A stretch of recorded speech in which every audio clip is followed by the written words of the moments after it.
올여름 폭염이 일찍 찾아오면서 바다도 덩달아 빠르게 뜨거워지고 있습니다. 계속되는 폭염으로 바다 연안의 수온이 28도에 도달할 것으로 예상되면서 지난 수요일이었지야 전남 내만과 경남 내만에 고수온 주의보를 발령했는데야 예년보다 9일이나 빠른 거라 하더라고요. 해수면 온도가 올라가게 되면 아무래도 이 생태계에 악영향을 줄 수밖에 없어가 걱정인데요. 고수온으로 인한 피해를 줄일 방법에 대해서 함께 이야기 나눠보겠습니다. 예, 국립수산과학원의 기후변화연구과 이준수 박사 전화 연결돼 있습니다. 박사님 안녕하십니까? 예, 안녕하세요. 안녕하십니까? 뭐 바다가 뜨거워지고 있다. 그런데 올해는 뭐 더 빠르다. 이런 얘기. 그 고수온 관심 단계가 전국 연안에 발령됐다고 하던데 그럼 바다 온도가 얼마나 올라간 겁니까? 예, 현재 작년이라든지 그 평년에 비해서 약 1에서 3도 정도 높은 수온이 나타나고 있고요. 예. 이 연안뿐만이 아니고 그 먼바다 연근해에서도 지금 수온이 2에서 3도 정도 높게 나타나고 있습니다. 예, 근데 걱정되는 게 앞으로 수온이 더 올라갈 것 같다고 하더라고요. 네. 얼마나 상승할 것으로 예상되나요? 현재 지금 고수온 현상이 예. 이 최근 10년, 과거 10년과 비교를 해보았을 때 네네. 가장 빠르게 나타나고 있습니다. 그래서 뭐 작년에도 상당히 고수온이 심했었는데 네네. 그때에 비해서도 한 열흘 정도 빨리 진행이 되고 있고요. 예, 예. 그리고 뭐 평년적으로 봤을 때는 한 2주 정도 빠르게 나타나고 있습니다.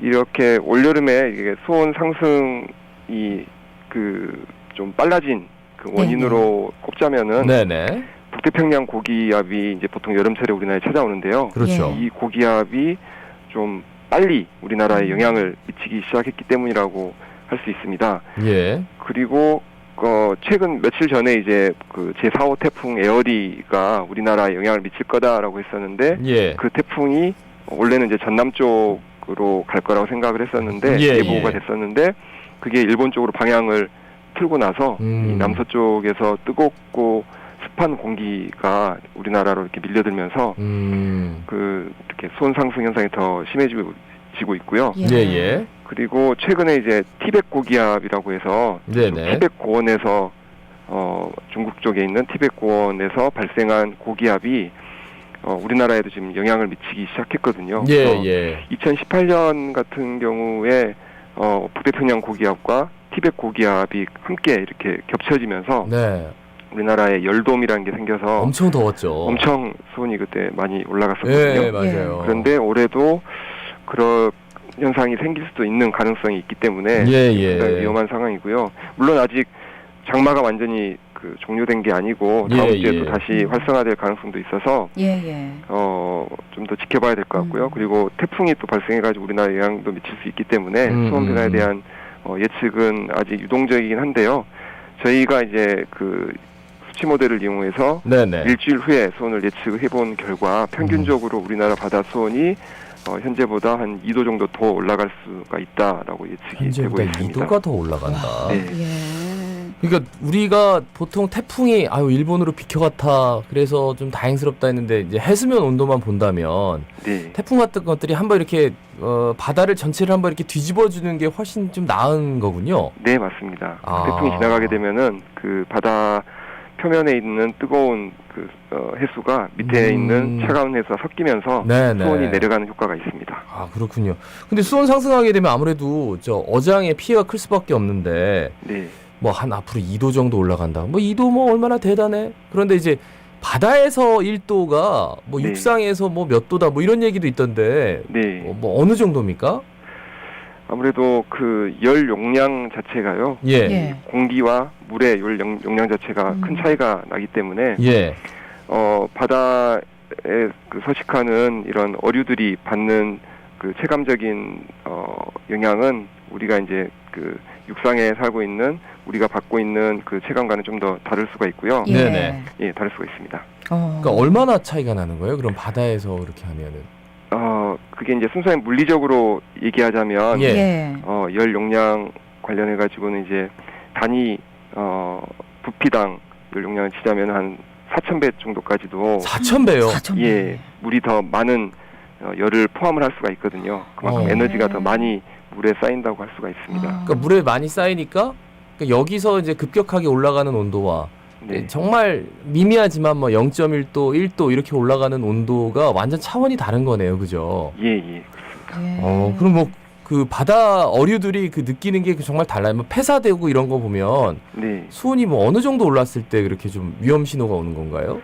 저희가 이제 그 고수온 특보 발령을 할 때 네네. 28도 수온을 설정을 하고 있는데 그것 28도. 자체가 우리나라 바다의 과거의 이제 평균적인 수온 변화를 고려를 하고 예. 그리고 양식 생물들의 서식 수온을 서식 수온 그리고 한계 수온을 고려를 해서 저희가 설정한 온도라고 보실 수가 있는데요. 네네. 그래서 이제 뭐 흔히 우리나라 국민들이 많이 드시는 넙치라든지 그리고 조피볼락 네네. 그리고 이런 뭐지? 넙치, 조피볼락. 조피볼락 예, 뭐 그리고 다 안 하셔도 됩니다. 예. 그 정도 하시고요. 예, 네, 그래서요. 그런 것들을 그런 것들은 이제 한계 네. 수온이 한 28도 정도가 되거든요. 예. 네, 근데 그 28도 수온을 넘어가게 되면은 그런 이제 양식 생물들이 폐사할 수 있는 이런 환경이 되기 때문에 예. 주의가 필요한 상황입니다. 그렇죠. 예, 그러면은 이제 이거에 대한 대책이 좀 필요할 것 같은데, 예. 네. 지난달에 해수부가 수립한 2022년 고수온 적조 종합 대책에 따라서 수온상을 모니터링하고 있다고 하던데, 이런 수온 정보는 어디서 볼 수 있는가, 예? 예, 저희 국립수산과학원은 예, 2000년대 초반부터 전국 연안에 이제 실시간 수온 관측소를 설치하기 시작했습니다. 그래서 현재 저희가 직접 운영하고 있는 게 32개소가 되고요. 네네. 그리고 그 기상청과 지자체 그리고 한국수료원자력과 같은 이런 유관기관의 실시간 관측 부위 등의 자료를 이렇게 저희에게 추가로 연계를 해가지고 현재 총 160개소의 실시간 수온 관측 자료를 저희 홈페이지와 그리고 수온정보 서비스라는 스마트폰 어플리케이션을 통해서 제공을 하고 있습니다. 예.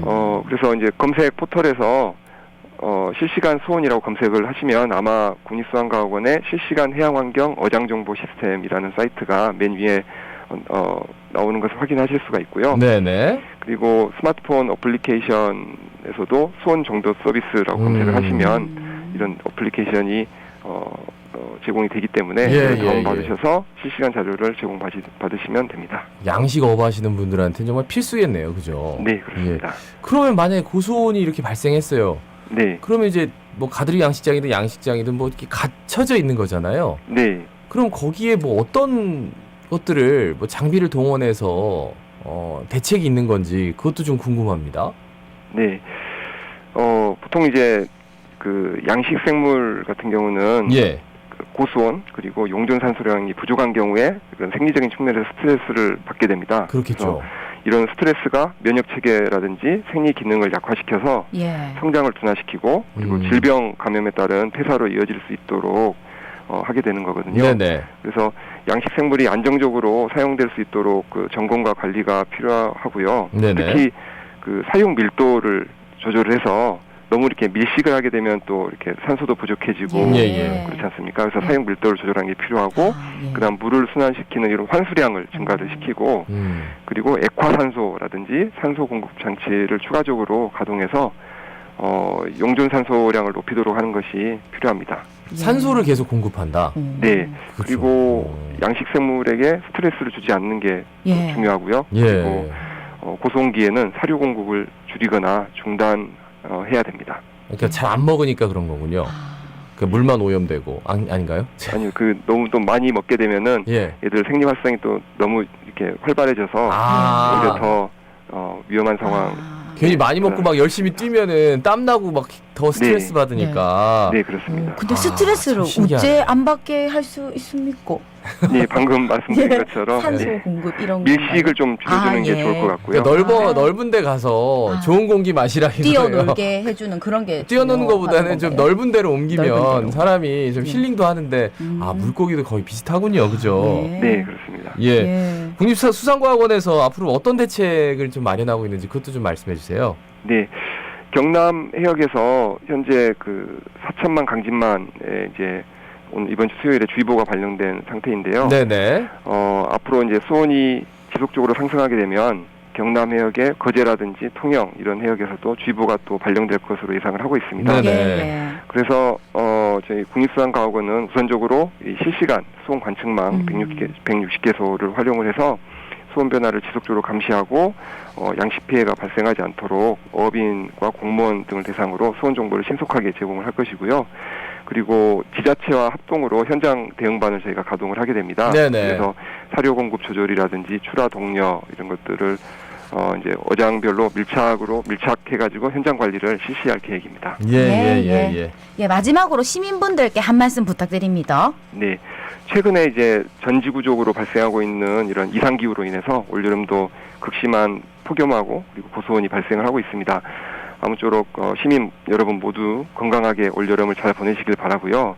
특히 휴가철에 바다에서 해수욕과 해양 레저를 즐기실 때도 꼭 국립수산과학원에서 제공하고 있는 바다와 관련된 이런 실시간 수온 정보 그리고 독성 해파리 출현 정보와 같은 다양하고 유용한 정보에 관심을 가져주셔서 안전하고 건강한 여름을 보내실 수 있기를 바랍니다. 예.